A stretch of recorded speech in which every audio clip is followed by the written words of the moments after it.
Bonjour, c'est Vanessa. Donc, ça y est, je suis en deuxième année de BTS SEO par correspondance au CNED actuellement. Je suis en stage de 10 semaines car je n'avais pas effectué mon stage en première année.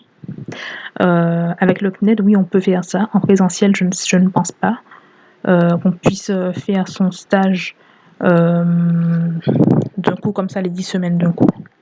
Donc, dans cette vidéo, je vais vous parler de plusieurs sujets par rapport à la deuxième année du BTS SEO. Alors, il faut savoir que je fais cette vidéo, mais il faut savoir que certaines épreuves que je vais décrire dans la vidéo ne s'effectuent pas de la même façon qu'on est en établissement et qu'on fait le BTS SEO par correspondance. C'est-à-dire qu'il y a certaines épreuves qui vont se passer pour ceux qui sont en établissement à l'écrit, pour nous à l'oral et vice-versa. Mais c'est la même épreuve. Alors, dans cette vidéo, je vais vous parler de mon stage, combien m'a coûté le BTS, le contenu, les épreuves. Donc le contenu, ça sera détaillé. Les épreuves, l'examen et en bonus, un peu de ma stratégie pour avoir l'examen. Allez, c'est parti. Alors mon stage, je l'effectue en Martinique, puisque je ne suis pas restée dans l'Hexagone, en France. J'ai déménagé. Donc ce que je vois, c'est Wix, un peu de web, et je fais un logiciel en Java. En gros, c'est ça. Pour le moment, c'est ça. Je ne sais pas ce qu'on va me donner par la suite, mais si je termine avant, mais c'est ça. Donc, combien m'a coûté le BTS SEO pour la deuxième année? Je crois que ça m'a fait 950 € et je paie en 8 fois. Voilà. Alors, le contenu. Comment ça se passe? Est-ce que c'est difficile? Le nombre de devoirs, les matières, leur contenu en détail, les langages qu'on étudie. Alors, comment ça se passe? Ça se passe assez bien que j'ai le stage à faire et que c'est un peu lourd puisque je dois étudier en même temps faire les devoirs, en même temps étudier les cours. Bon, c'est pas tellement évident, je me concentre beaucoup sur mon stage. Alors, il y a 24 devoirs à faire en deuxième année au CNED, à remettre. Alors, les matières, je vais vous les dire, il y en a plusieurs. Donc, comme matière, vous avez les mathématiques, on va commencer par ça. Vous avez le calcul matriciel, les graphes, ordonnancement, l'arithmétique, l'algèbre de Boole, les éléments de la théorie des ensembles. En algorithmie, vous avez des notions algorithmiques de base telles que l'affichage, les variables, les boucles, les fonctions, les tableaux, les choses comme ça. Comprendre les tableaux en deuxième partie et optimiser son code avec la modularité. Donc ça, c'est plutôt avec les fonctions. Ça peut être aussi de la programmation orientée-objet. Pour le bloc 1, support et mise à disposition de services informatiques. Alors, nous devons, dans cette partie, on apprend à gérer le patrimoine informatique, travailler en mode projet, déployer des applications, participer à la migration d'une application dans le cloud, déploiement d'une base de données, bilan de compétences. Il y a beaucoup d'autres choses, mais je ne cite pas ces choses-là. Dans le bloc 2, conception et développement d'applications, on voit, je vous dis ça à ma manière, hein. Symfony, c'est un framework PHP. Android, créer et exploiter un site web. Les API REST, les web services SOAP, développer le patrimoine applicatif d'une entreprise, les bases de données SQL, NoSQL comme MongoDB. Dans le bloc 3, cybersécurité des services informatiques. Alors, je vous donne qu'une petite partie de ce bloc. Par exemple, entre autres, on voit les tests, les injections SQL, les injections XXE et XEE, les attaques XSS et CSRF, les injections de code et de commandes. Il y a beaucoup d'autres choses encore. Concernant la partie en anglais, eh bien, il faut avoir le niveau B2 en anglais. Et en français, bon, c'est du français, je vais vous décrire les épreuves après, c'est du français classique. Et l'économie et le droit, c'est de la logique pour moi, mais je ne vais pas vous dire tout le programme parce que, bon, voilà, c'est pas le plus important.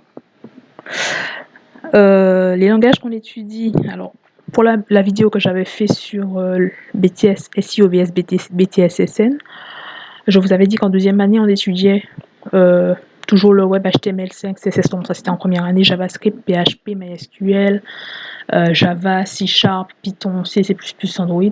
En fait, quand on ne fait plus de Java ni de C#, ce que je vous ai dit là, c'est ce qu'on voit. Mais en fait compte,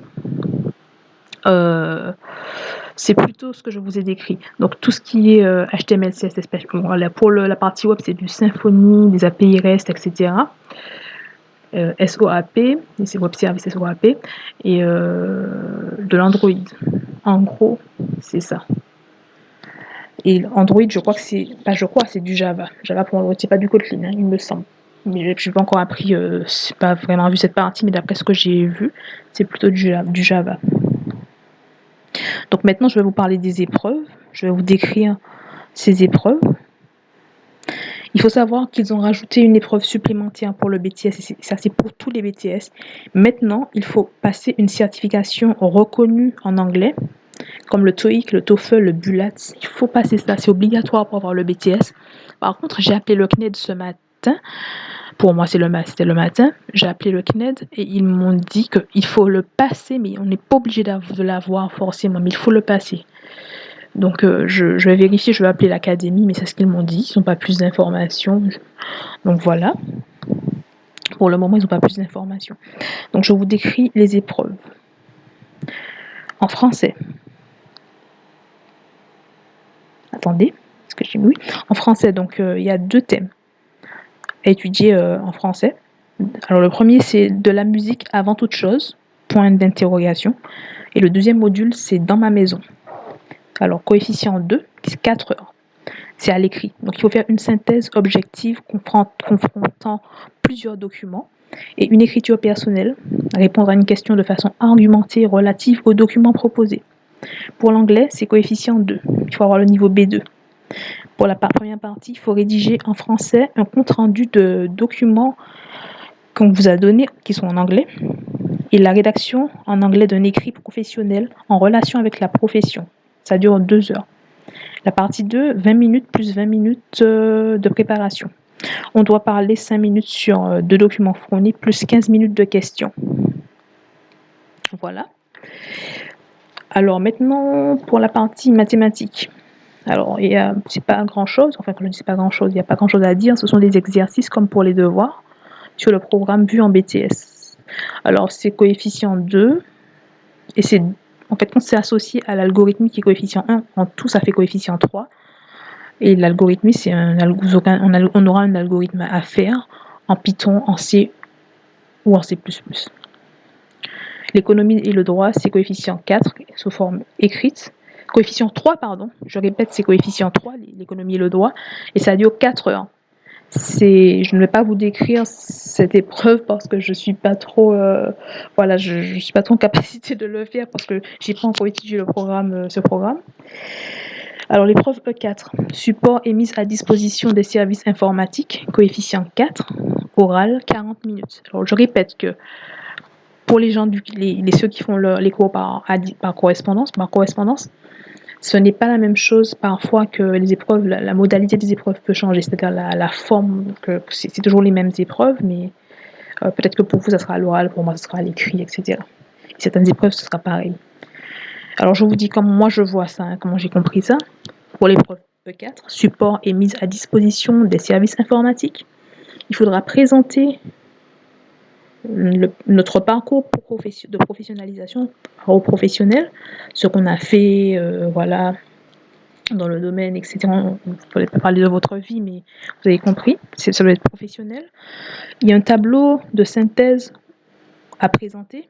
Donc ce tableau, on doit cocher les compétences acquises pendant la formation et le stage de la première et de la deuxième année. Par exemple, on va vous dire, est-ce que vous avez proposé une solution? Est-ce que vous avez écrit des bases de données? Est-ce que vous avez fait évoluer, par exemple, l'entreprise? Est-ce que vous avez migré quelque chose? Il y a plein de choses, il y a une liste de choses, mais le tableau a changé. Parce que celui que j'avais était de 2015 et quand j'ai appelé, on m'a dit qu'il y en a un nouveau, donc je ne pourrais pas vous dire quelles sont les différences, ça doit être à peu près la même chose. Alors, il faudra faire une veille technologique. J'en ai parlé dans ma vidéo de BTS SEO vs BTS SN. En fait, il faut faire une veille technologique et présenter un sujet qu'on n'a pas vu pendant la formation, mais en rapport avec sa spécialité. Donc, par exemple, si vous êtes en SLAM, donc programmation, vous pouvez présenter par exemple PrestaShop, iOS, puisqu'on ne voit pas ça pendant la formation. Vous pouvez présenter, je ne sais pas moi, le langage assembleur, quoi encore, Magento comme CMS. Il y a plein de choses que vous pouvez présenter. De l'IA, Unity peut-être, je ne sais pas, mais c'est important. Et la dernière chose, il faut présenter un portfolio. Donc, qu'est-ce qu'un portfolio? Un portfolio pour un développeur, c'est un site web où vous présentez vos meilleurs projets. Et voilà, c'est à peu près ça. J'ai dit à ma manière, ces 4 points-là pour l'épreuve E4. Pour l'épreuve E5, c'est conception et développement d'applications. Coefficient 4, 40 minutes plus 1h30 de préparation. Alors, vous aurez à faire, plutôt, on aura à faire, je n'ai pas encore ces solutions-là, mais on aura à faire 2 solutions applicatives. Soit un site web avec Symfony, soit une application mobile avec Android, ou un logiciel avec Java ou C#. Mais je ne pense pas qu'on aura à faire un logiciel vu qu'on ne voit pas Java et C# cette année. Donc, pour moi, je pense que ça sera un site web, une application sur Symfony et une application mobile Android. Et pour l'examen, il y aura des changements à faire sur ces applications-là qu'on a à développer en cours pour ceux qui sont en présentiel. Et pour ceux qui sont en distanciel, on a développé ça à la maison avant. Et ensuite, on envoie le lien du site. Je crois que le correcteur doit pouvoir se loguer et voir de l'intérieur comment c'est. Donc, c'est une fonctionnalité, je crois, qu'il doit y avoir dans ces applications-là.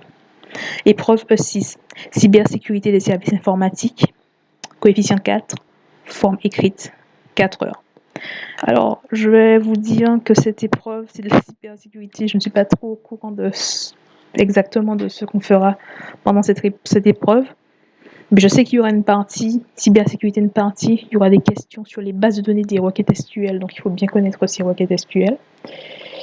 En gros, c'est ça. Parce que, en fait, quand on a une conférence avec le CNED qui va nous expliquer, nous donner plus d'informations sur l'épreuve E4 et l'épreuve E5, l'épreuve E6, je pense que ça va venir. Je fais cette vidéo avant cette conférence.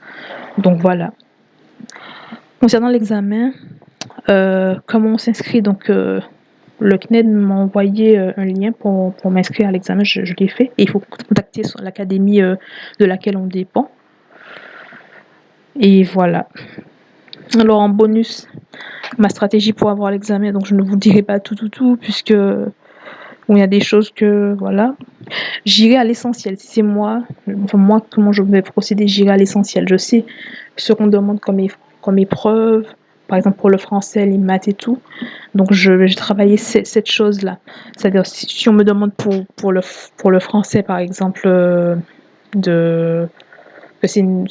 voilà, un commentaire de document. Bon, c'est pas ça. Pour le français, c'est une synthèse objective confrontant plusieurs documents.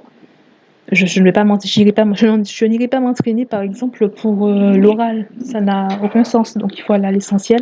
Et même pour la synthèse objective, il faut avoir beaucoup de méthodes, en fait. Il faut avoir plus de méthodes que de connaissances. Et il faut trouver des arguments, préparer des arguments en rapport avec la spécialité, c'est-à-dire en rapport avec l'informatique et la programmation. C'est ce que j'ai remarqué. Alors, je me concentrer sur les matières à plus gros coefficients. Par exemple, l'algorithmie, c'est coefficient 1. Et il y a 3 langages de programmation à apprendre. Python, C, C++. Vous vous rendez compte, et le C et le C++, ce sont des langages qui sont réputés difficiles, je crois, les plus difficiles au monde. Donc, aller chercher, faut faire attention, faut pas se concentrer que sur ces langages-là, à part si vous avez un objectif, je sais pas. Bien sûr, tout le monde a envie d'apprendre le C, le C++, enfin tout le monde. Moi, ça m'intéresse, mais bon. Faire des fiches, ça c'est sûr. Par exemple, pour les épreuves professionnelles, l'épreuve E4, E5 et E6. Pour l'épreuve E4, moi je sais que je vous ai présenté 4 parties. J'aurais fait mon portfolio. Donc, c'est vrai qu'il y a des sites à faire, des applications à faire, à mettre dans le portfolio. J'aurais fait ma veille technologique, je me serais préparée. Mon tableau de synthèse est juste à cocher, le tuteur signe pour voir si c'est bon. Et vous avez fait votre stage, vous racontez, vous parlez de votre parcours de professionnalisation. Faut pas stresser, enfin j'espère que je ne vais pas stresser à l'extrême. Je ne vais pas stresser, tout simplement. Épreuve 5, vous faites vos 2 solutions applicatives, vous vous entraînez à faire des changements. Et voilà. Et pour l'épreuve E6, vous vous entraînez à faire des requêtes SQL et vous apprenez les les failles, comment les contrer, comment les gérer. Et voilà, franchement, je dis ça, ça peut paraître simple ce que je dis, mais il faut aller à l'essentiel parce que c'est quand vous essayez d'apprendre tout que vous avez un gros stress et puis que ça ne passe pas parfois. En tout cas, j'espère que je l'aurai. On va voir si je l'aurai et puis en fait, quand j'y crois. Voilà, c'est tout ce que j'avais à dire pour ce BTS SEO, deuxième année avec le CNED, option SLAM. Alors, si vous avez des questions, posez-les en commentaire, je vais y répondre. Alors, combien de temps ça dure déjà la vidéo? 15 minutes. J'espère que je vous aurai éclairé sur cette deuxième année, sur ce BTS, sur l'examen. Bye et bonne journée à vous si c'est le matin pour vous et bonne soirée si c'est le soir pour vous. Et surtout, n'oubliez pas qu'il n'est jamais trop tard pour bien faire. Ciao!